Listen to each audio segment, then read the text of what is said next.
皆さんこんにちは、車いじるバカです。いつも動画をご視聴ありがとうございます。今日は私の愛してやまないビートご紹介していきたいと思います。私このビート買って1年半乗り回しいじくり回しております。どんなところをいじったかとか、あとこのビートそのものの素晴らしさもご説明していけたらと思います。よろしければご覧ください。それでは参りましょう。はい、それではフォルムから参ります。かっこいいっすよね。これ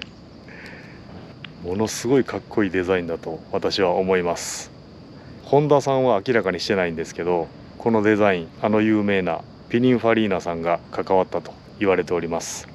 これ噂じゃなくて本当みたいです。めちゃめちゃかっこいい。ビートはですね、ミッドシップエンジンなので、エンジンがこの辺り後ろにあります。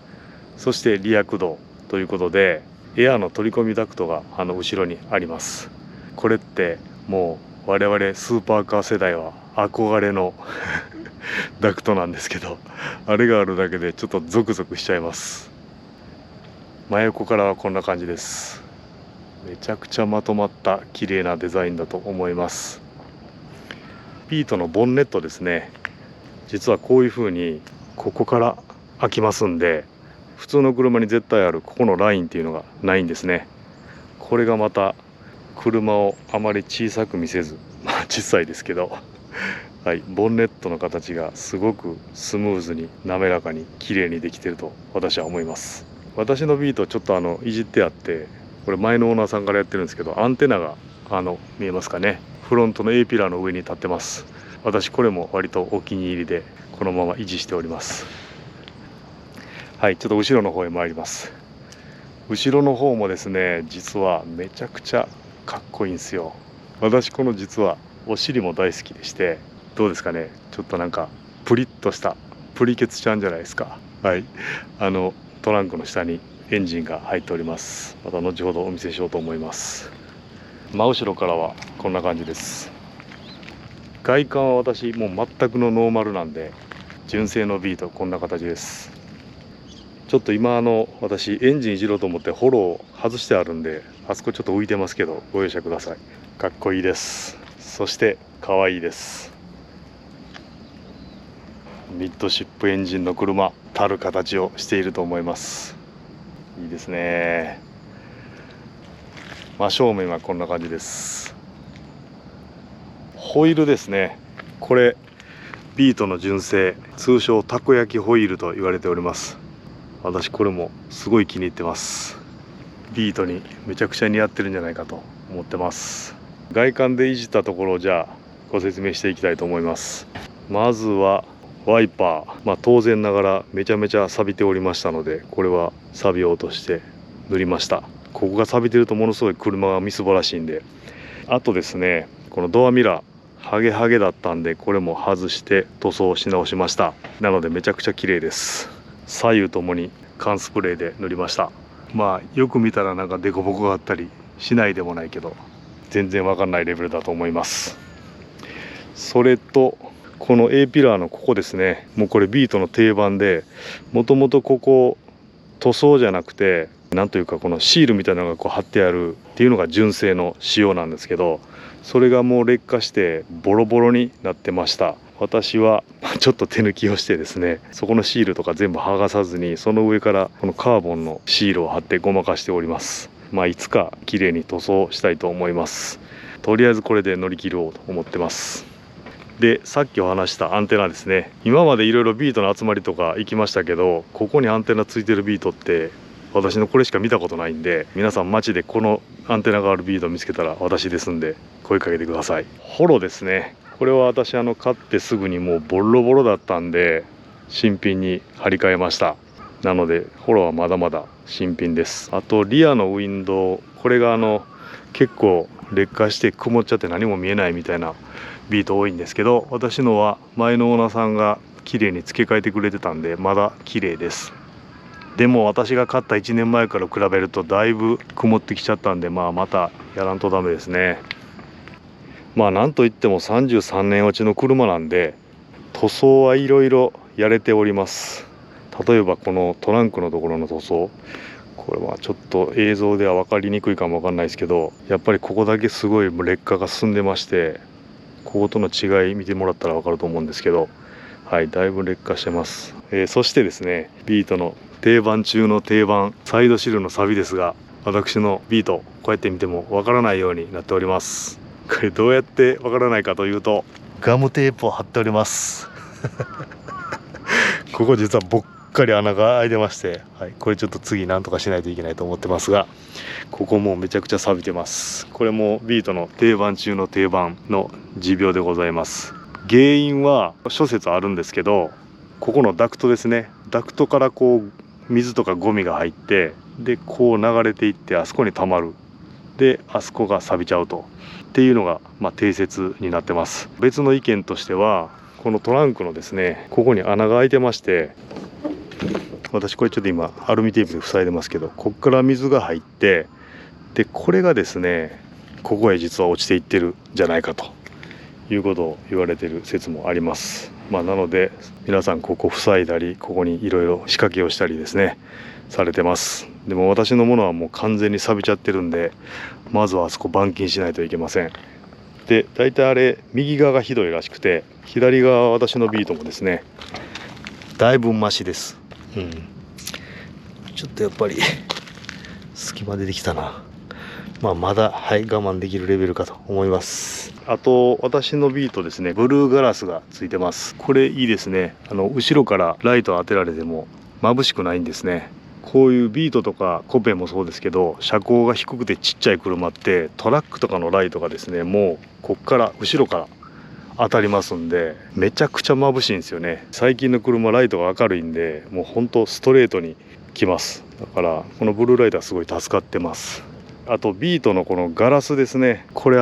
素のガラスです。運転席側のガラスも助手席側のガラスも前のフロントガラスも全部普通の素のガラスなんで、乗ってたらめちゃめちゃ日焼けします。あと暑いです。なので皆さんこれ前のこのガラスはクールベールって言ったかな、交換されたり、横は耐熱用、熱を通さないフィルムを施工されたりしてます。私もいつかやろうと思ってます。この見えるかな、ブレーキローター、この中にあるこれですね、ディスクですね。これは新品に4輪とも変えました。ビート軽自動車ながら贅沢に4輪ディスクなんで、ディスクを4輪とも変えております。あとこのもちろんパッドとか、あとキャリパーもですねオーバーホールやりました。すごいいい勉強になりました。なので、こうやって見てもローターがピカピカに光ってると思います。はい、いい感じですね。もうこの辺もさっびさびで真っ赤でした。この辺から車の古さとかボロさが見えたりするんで、足回りが綺麗になっております。こういう感じですね。キャリパーも赤に塗りたかったけどちょっと時間がなくて省略してます。またそのうちやりたいと思います。足回り、こちらですね、なんと私の近所のビート乗りの K さんという方が、通称猫足ハーフウェイのキャットウォークというのですね、めっちゃ調子のいい、まだまだ使えるサスを譲ってもらって交換してます。もうこれに変えてからですね、元ついてた純正同等レベルのサスとその違いたるや歴然、カーブ曲がる時に、ロールほとんどしないんですよね。なんていうか車が水平にこのままどんどん曲がっていってくれるみたいな、それでいてしなやかっていうですね、素晴らしいサスがですね K さんのおかげでついております。後ろも見えるかな、はい、こういうのがついております。次じゃあちょっとこのボンネット開けてみます。よいしょ、このように開けます。よいしょ、よいしょ。ビートですね、もともとここにスペアタイヤがついてました。で私もスペアタイヤ自体もボロボロだったし、ここスペアタイヤ撤去してですね、ここにボックスを設置してます。これもこういうシンデレラフィットするボックスをですね、ビート乗りの方皆さんよくご存知で、それを私も真似して付けさせてもらいました。ここにはいろいろ工具が入ってます。工具とそれからパンク修理キットですねを入れております。あとここに車載のジャッキがあります。それと私のこのライトなんですけど、もともとビートの純正はハロゲンしかないです。33年前の車なんで、これに前のオーナーさんが HID つけてもらってました。HID 片っぽ切れちゃって、一時期私もそれを見てブチギレしても全部撤去しちゃったんですけど、で LED 買うぞって息巻いてたんですけど、よくよく調べたらですね LED まあまあ高いのと、あとこの HID の今バラストとかこれがですねめちゃめちゃ安くて買えるんですね。私これ確か3000円ぐらいだったと思うんですよ。でポイントとかあったんでなんか500円ぐらいで買えちゃったんですよね。はい。なんでまあバラストがいかれてたんで、こっちはバラスト新しいのに付け替えてます。なんで一回全部外したやつまた戻してます。これ新しいバラスト。助手席側はまだ古いバラストつけてます。はい。これちょっとね傷まないようにいろいろこうクッションとかつけてこうつってますけど、はい。まあこんな感じでいつまでも使うか分かりませんがつけております。まあ LED はおさるぎけんさんとか日本ライティングさんとか良いのが出てますんで、まだ壊れてもなんとかなると思ってます。そうですね、ボンネット周りはこんな感じかな。もう一つご紹介しておきたいと思います。ビートは贅沢なんですけど油圧クラッチがついてまして、ここに油圧のオイルのタンクがついてます。これが結構ボロボロになっている方いらっしゃるようです。私のビートはこれもラッキーなことに前のオーナーさんが新品に変えてくれてました。ブレーキオイルもまあ私ブレーキ全部オーバーホールした時に新品に変えたんでまだ綺麗だと思います。タイヤですね、実はめちゃめちゃ古いタイヤがついてたんで、それをごまかし乗ってたんですけど、 K さんがそんなタイヤで走ったら危ない、絶対新しいの買いなさいっつってですねはい、ネットでいいのあるよって見つけてくれて、それをですねホンダのディーラーでつけていただきました。これ前は横浜のエコスですね確かね。で後ろはモモドゥトラン M20 っていうのがついてます。まあ、どちらも中古タイヤですけどまだ全然山はあるんで大丈夫です。これもディーラーさんに無理言ってつけてもらいました。はい、ちなみに私がお世話になっているディーラーさん、ホンダカーズ日吉の神ディーラーさんです。ビート乗りの方、あとホンダの旧車乗りの方、ぜひ行ってあげてください。外はこんな感じですね。で次じゃあ中行きたいと思います。ビートのドアはですねこういう感じになってます。なんかこれがバキッと折れて取れちゃう人がいるみたいですけど、私はまだ大丈夫ですね。内張りも純正そのままです。もうだいぶやっぱりやれてきて汚くなってますね。この辺はまた塗装でもしてあげたらいいかなと思ってます。ステアリングですけど、実はコペンのイベントのじゃんけん大会で買ったやつをですねビートにつけているというちょっと申し訳ないことになってるんですけど、ちょっと理由がありまして、コペンの方はですねエアバッグ付きで乗ってまして、でコペンは私娘が乗ったりするんでちょっとやっぱエアバッグはつけときたいなというのがあって純正のまましてます。でビートはもともともうエアバッグなかったんでやっぱこっちにつけて使わせてもらおうかなと思ってこっちにつけてます。はい、言い訳しておきます。でもこれはめちゃめちゃビートに合ってまして、ビート重捨てなんでこういうバックスキン的なもので全然滑らないですし、あとこの奥行きがあるのですごく運転しやすくなりました。私足が短いんでね。でこれが奥行き深くなったんでウインカーが遠くなっちゃったんですよね。なのでこれウインカーを近づけるレバーみたいなのを買ってきてつけております。これなかなか便利ですね。あとですね、私のビートシートがですね純正シートなんですけど、ここは破れてます。もうこれは定番ですね。しょうがないです。なるべく破れが広がらないようにこういう風にですね古いタオルをこうつけてカバーしております。でこれで乗り降りするとこう擦れても大丈夫なんで、はい、ここに引っ掛けてですねこういう工夫をしております。ちょっとドア開けたら汚いですけど、閉めちゃえば分かんないんで、はい、こんな感じでやっております。メーター、こういうバイクみたいなメーターがついてます。これはなかなかそそられますね。これが壊れるというのもビートの定番中の定番でございまして、まずタコメーターがですねこう針が踊るという現象ですね。それがあったり、スピードメーターはこのトリップですとかオドメーターがもう動かなくなっているという個体が結構多いようです。はい。で私のは買った時、全部ちゃんと動いてましたけど、このトリップメーターが全然動かなかったんで、はい、それは自分で直しました。スピードメーターが一時ぐるってここ回ってこっちに来ちゃうという現象もありまして、それもコンデンサー交換して、それ以来今のところ起きてないんで大丈夫かなと思います。秘宝です。またスピードメーターが行きました。やっぱコンデンサー変えただけじゃダメだったんだな。これちょっと根本的にオーバーホールしないとダメみたいです。とりあえずまた戻すか指で。シフト周りですね。これは純正の実はオプションのシフトがついております。こんなの。はい。これ最初私買った時知らなくて、あまりにボロボロだったからもう捨ててやろうかなと思って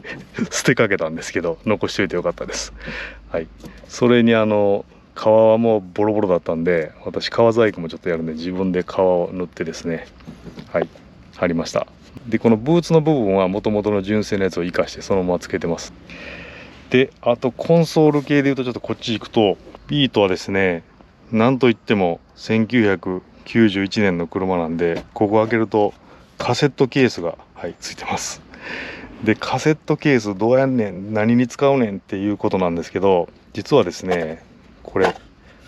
ういうケースを作っておられる方がいらっしゃって、スネークオイルデブさんっていうウェブサイトでチップさんっていう方が作られてるんですけど、こんないいのがあります。これもうね、使い道が割とないんですよね。ここになんか物入れようと思ってもなんか縦に長いし、どうしようかなと思ってずっと何もできなかったんですけど、ここにもちろんですけどフィットバッチリです。ここに物が入ります。携帯とかも入れればいいと思うんで、はい、入りますね。しかもこの中段にもこういうですね、ビートって書いた、はい、こういうのがあります。これでもうここにも物が入りますし、この下にも物が入るということで、なんと素晴らしいものを作られてるんだということで、皆さんチップさんのウェブサイト載せておきますんで、ぜひともチップさんから買っていただければと思います。これ肘置き、今年のミート・ザ・ビートでお会いした、これを販売されてる方からもらいました。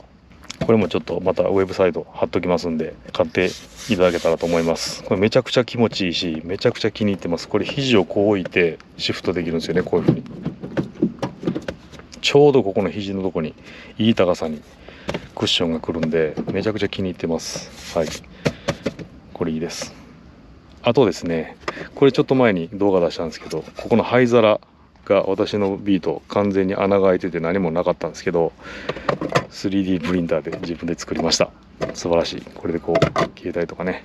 置けるようになりました。で続きまして今度オーディオのところ行きます。オーディオですね、もともとここにスカイサウンドっていう純正のオーディオがついてました。でビートのここのオーディオのコンソールなんですけど、この幅がですね、いわゆる 1DIN とか 2DIN っていうオーディオの規格よりも狭いんですよね。ビートなんといってもちっちゃい車なんで、こういうところでスペースの節約をしているということで、ここにオーディオが入ってたんですけど、そのオーディオがですね、やっぱり33年落ちの車なんでご多分に漏れず壊れまして、で壊れたもんでそれを修理しようと思ったんですけど、なかなか手強くてまだ修理できてません。でとりあえず今こういうこれカロッツェリアのオーディオなんですけど、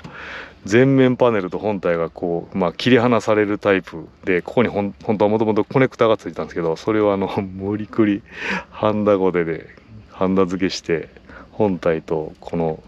前面パネルを分離してですね、このコンソールを切ったりせずにそのままここにこれ両面テープでくっつけられるようにしてます。でここにですね、これが落ちてこないようにというので、この穴を塞ぐ化粧板として、こういう木なんですけど木でパネルを作っております。はい、このようにですねして乗っております。はい、ちょっとここはまた時間ある時に 3D プリンターでいいのを作りたいと思ってます。あとこれも定番ですかね、ビートのですね、この空調のここですね、これもう私のやつは完全に金具がいっておりまして、ここに押さえの金具がついてるんですけども、どっちも破壊されていて、もうこのように手で引っ張ればすぐ抜けます。この携帯ホルダーをここにつけて、時々車降りる時に携帯取らないとと思って携帯ガバッと取ると、これごとコポッと抜けてくるとそんなことが起きます。はい、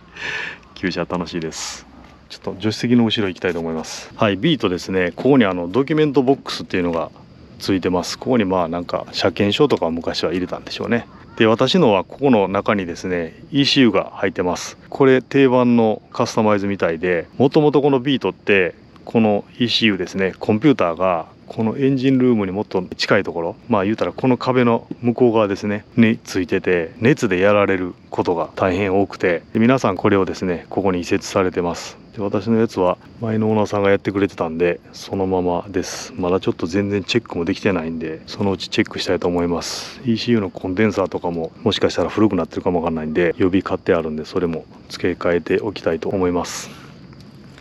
こうやって見るとあれだな、メインリレーもよく壊れるみたいなんですけど、メインリレーはここに避難されてないですね。メインリレーもここに避難される方が多いみたいです。はい、あとちなみにビートのホロどうやって開けるかちょっとご紹介したいと思います。まずはですねこのチャックを外します。でチャックを外したらこう窓をですね前にこうパタンと倒します。こういう感じですね。この前についている2箇所の金具を外します。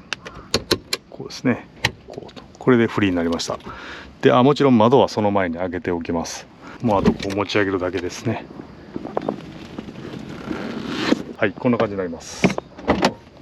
これ走ってる時にこの後ろ窓のビニールのところにこのホロが乗って、こうやっぱり振動で窓が傷んだりするんで、ここにタオル引かれる方が多いみたいです。私もそれを真似してミートザビートで買ったタオルをここにいつも引いてからホロを開けてます。エンジン系をちょっと見ていきます。エンジンのメンテナンスはですね、ある程度のことはここのボルト外して、これパカッと外すとここからエンジンにアクセスできるんで、はい、ある程度のことはできます。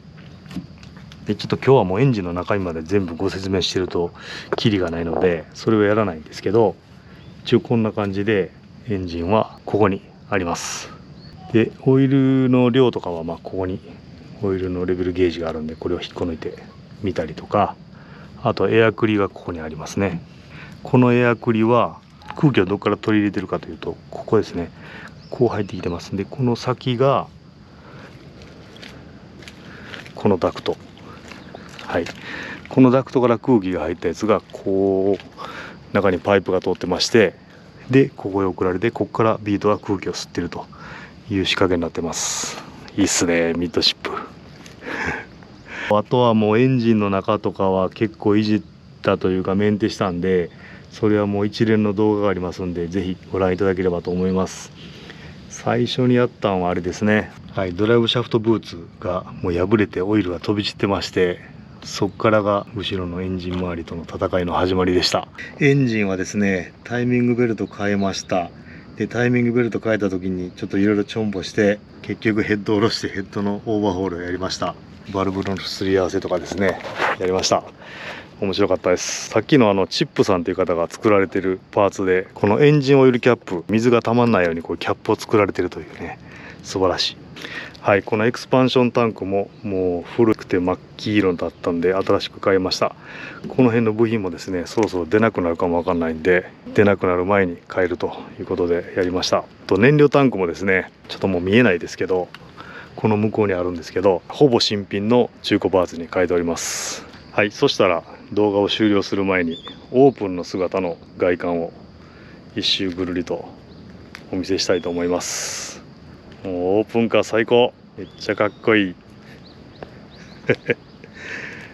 こうなんか自然と笑みが込み上げてくるっていう車、最高っすね。こんなにですね可愛くてかっこよくて、しかも乗ったらめちゃめちゃ楽しいんですよこの車。もうほんま乗ったことない人乗ってください一回。なんでしたら私乗りたいという方いらっしゃったら、近くだったら体験走行していただくことが可能ですのでぜひ言ってください。もうめちゃめちゃ楽しい。もうエンジン最高、シフトフィール最高、エンジンレスポンス最高、エンジン音も排気音も最高、ハンドリングも最高、カーブ曲がる時も最高。 MR なんで後ろにエンジンがあって、後ろからエンジン音が聞こえるなんていうですね、まさにミッドシップアミューズメント、ほんまアミューズメントパークにいるみたいです。はい、なんで私はこれをビートさえ持ってれば毎日ディズニーランドと言っております。もう毎日アミューズメントパーク、毎日ディズニーランドにいるようです。はい、ということで長々とご説明してきましたが、もうめちゃめちゃ楽しい車なんでほんまおすすめです。車大好きな方、早いうちに買って手に入れてください。そして皆さんちゃんとメンテしていただいて、こんな素晴らしい楽しい車、いつまでもたくさんのビートがこのように残ってくれるように、皆さんご協力をよろしくお願いします。はい、ということで今日私のビートをご紹介しました。ちょっとこの後乗ってる姿もご覧いただきながらお別れしたいと思います。動画作りの励みになりますので、ぜひチャンネル登録といいねボタンをお願いします。今日も最後までご視聴ありがとうございました。それではまた。